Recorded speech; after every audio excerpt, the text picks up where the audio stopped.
Salut, moi c'est Antoine. Il y a environ 2 ans, je me suis lancé le défi de convertir la 208 de ma copine en un vrai van d'expédition pour partir à la découverte d'un des plus beaux pays, la Norvège.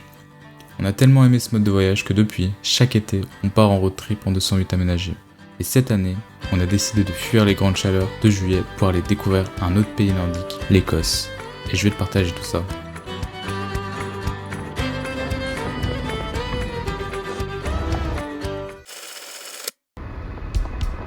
Après avoir quitté l'île de Skye, on a roulé environ 2 heures en direction de la vallée de Glencoe. Sur le chemin, on a vraiment des paysages magnifiques. Entre temps, on s'arrête pour faire une bonne pause déjeuner dans un coffee. On y mange super bien et le petit plus c'est que la propriétaire laisse son chien trop chaud en liberté. Il est vraiment adorable. Ensuite, histoire d'éliminer ce bon repas, on décide de se faire une randonnée pour aller voir de plus près un munro très connu, le Ben Nevis. On a du temps là cet après-midi pour faire une petite randonnée. Et c'est une randonnée qui dure 3 à 4 heures.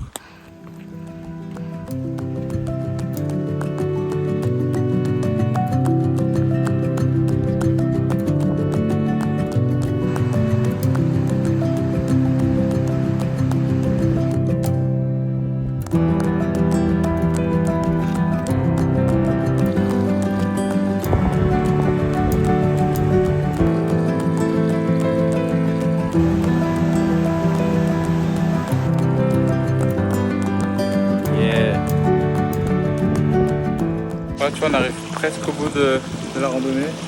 On va jusque là-bas. Randonnée simple mais assez jolie. Et Ben Nevis qui est juste ici, en fait, on pouvait pas la faire parce que c'est 11 heures faire la randonnée. Quand tu fais la randonnée Ben Nevis, en fait, tu fais tout le tour comme ça. Après, il y a quand même plusieurs chemins de randonnée, mais le principal c'est celui-ci. On est vraiment en bas des Highlands. On n'est pas très loin de Glasgow.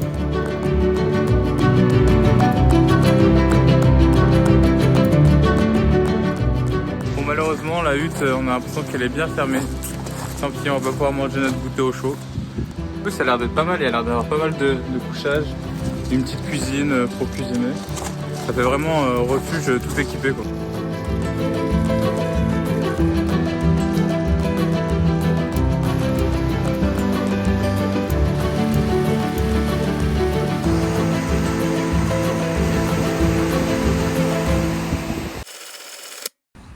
Le soir, on s'arrête au supermarché pour faire quelques courses car cette randonnée nous a ouvert l'appétit et on veut se faire des faritas.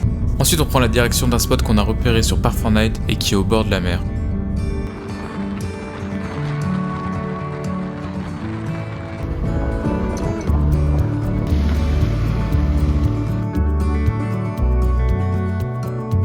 Et encore une fois, lorsqu'on arrive au spot, on est vraiment surpris des paysages. Ça ne ressemble en rien à ce qu'on a déjà vu jusqu'à maintenant en Écosse. Devant la maison, un petit cerf au calme. Il est mince, il est gros un peu.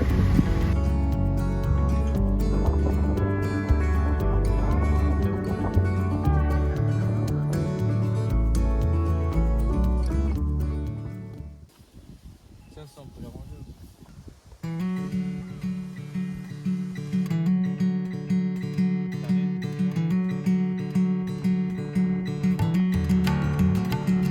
Regarde si on n'est pas bien là. On est en train de cuisiner avec le coucher de soleil.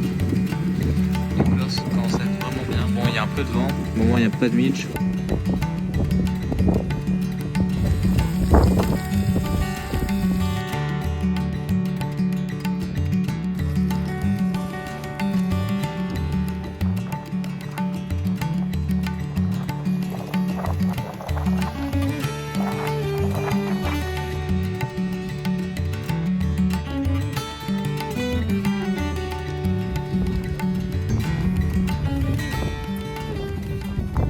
On a fini de manger et là on va se mettre dans le lit et au dodo parce que demain on va se lever tôt pour aller voir un truc qu'on avait bien envie de voir en étant fan d'Harry Potter. Je t'en dis pas plus, tu verras tout ça demain.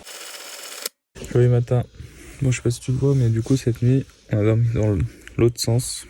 D'habitude on dort la tête côté volant parce qu'on était quand même pas mal en pente comme ça et du coup on préfère avoir la tête en haut et les pieds en bas. Il a l'air de pas faire trop mauvais ce matin. Regarde la vue qu'on a la voiture au réveil. Trop beau.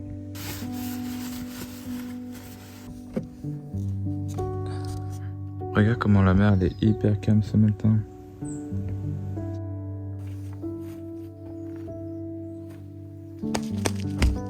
Après, j'ai l'impression qu'ils n'arrivent pas à piquer, tu vois, ils se dispersent un peu. Moi, j'ai l'impression. Bon, là, du coup, on quitte le spot et franchement, trop bien à côté de ce spot. Il y a des sanitaires publics.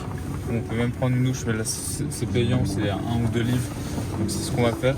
Le truc génial en Écosse, c'est qu'il y a beaucoup de sanitaires publics. Et pour des gens comme nous qui voyageons de manière minimaliste, c'est hyper pratique. En plus, la plupart du temps, c'est vraiment très propre car ils sont très bien gérés. Bref, en tout cas, c'est vraiment un truc à savoir si tu veux venir voyager en Écosse. On arrive à la partie de la vidéo pour tous les fans d'Harry Potter. Roulement de tambour, on va voir le fameux viaduc de Glenfinnan et le train Jacobite qui est tout simplement le Poudlard Express. Parmi les scènes cultes d'Harry Potter où on peut voir ce viaduc, on peut citer celle du 2e film Harry Potter et la Chambre des Secrets lorsque Ron et Harry se rendent à Poudlard en voiture volante. Et d'ailleurs, si toi aussi tu veux venir le voir, il faut bien que tu te renseignes en amont sur les horaires de passage, car il passe que quelques fois dans la journée. Et si tu as le temps, tu peux même pimenter un peu l'expérience car tu peux acheter un billet pour monter à bord du Poudlard Express.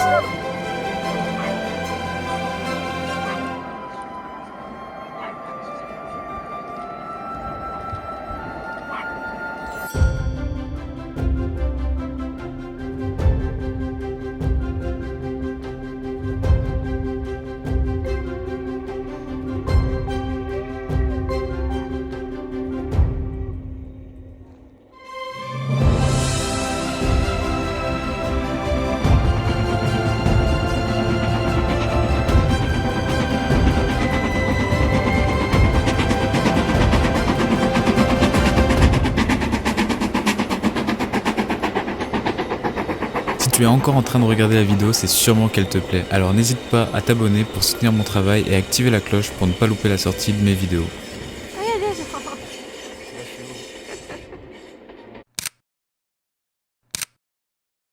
On a enfin vu le Poudlard Express. Ça fut court, mais c'était cool de le voir. Et là, on va continuer notre route. Il nous reste que 2-3 jours en Écosse. Ensuite, on reprend la route et on s'arrête à la ville de Fort William pour aller manger un bout et acheter quelques souvenirs.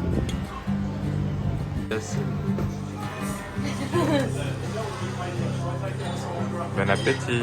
Be here at my shoulder.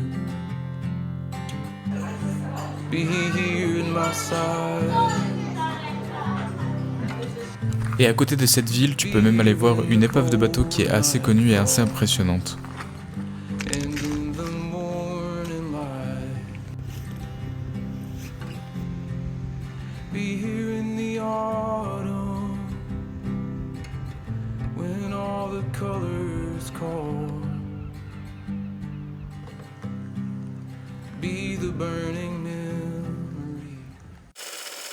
Bon, après avoir mangé notre bon petit repas vegan, et ben on s'est dit allez, pourquoi pas faire une autre randonnée.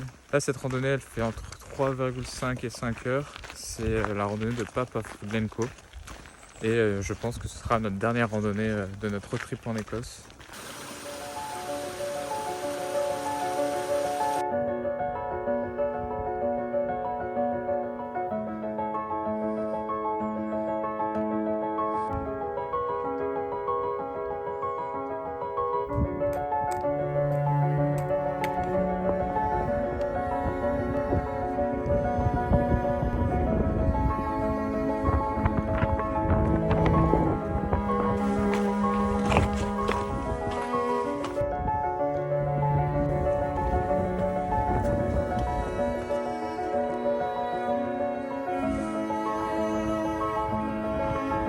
Ça va pour la dernière randonnée, plutôt joli panorama. Il y a beaucoup de vent, mais on s'est abrité dans un petit abri là, on est bien. On a fait notre petite pause de goûter.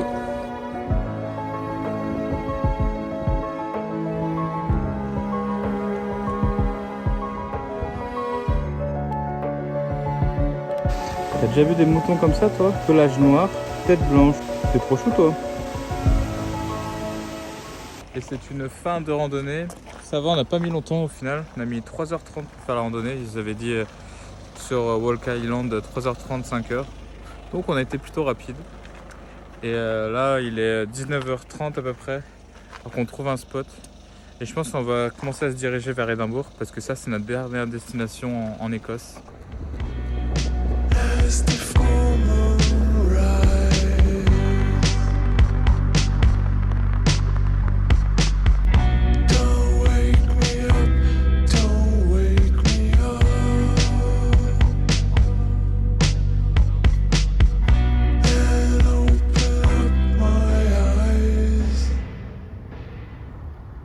C'est trop beau ici, ça nous fait penser un peu vraiment au paysage qu'on avait dans le nord des Highlands.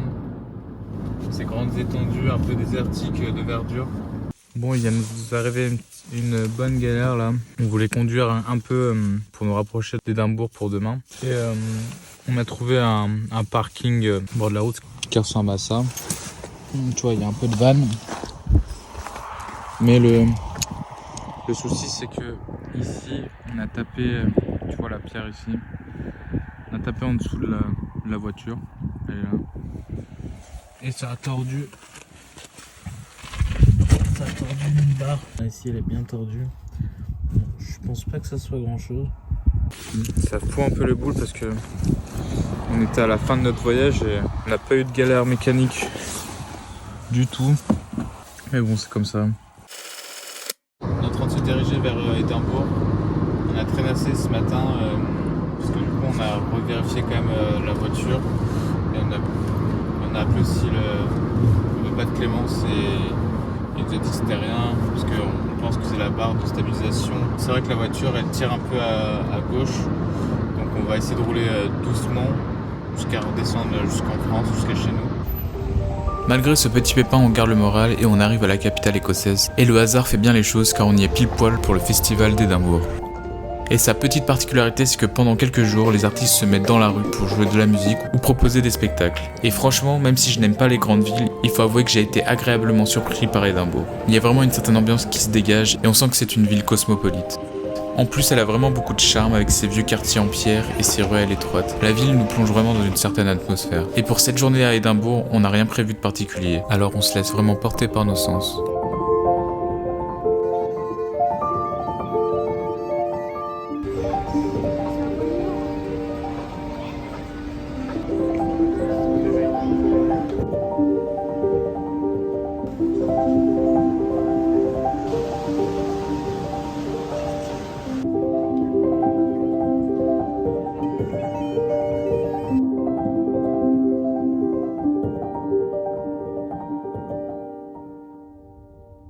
Cette série de vidéos sur notre road trip d'un mois en Écosse touche à sa fin. Et on a réussi à relever le défi qu'on s'était donné au début, traverser les fameux Highlands d'est en ouest avec notre 208 aménagé. En tout cas, merci d'avoir regardé la vidéo jusqu'à la fin, j'espère vraiment qu'elle t'a plu. Si tu as des questions sur ce voyage, n'hésite pas à me les poser en commentaire, j'y répondrai avec grand plaisir. Et je repars bientôt pour une nouvelle aventure, mais cette fois-ci en solo et avec un autre véhicule pour aller chercher un peu le soleil. Je t'en dis pas plus, bien sûr je te partagerai tout ça sur YouTube. Mais si tu veux suivre en direct ce nouveau road trip, je t'invite à me suivre sur mon compte Instagram. Sur ce, je te dis à bientôt, ciao.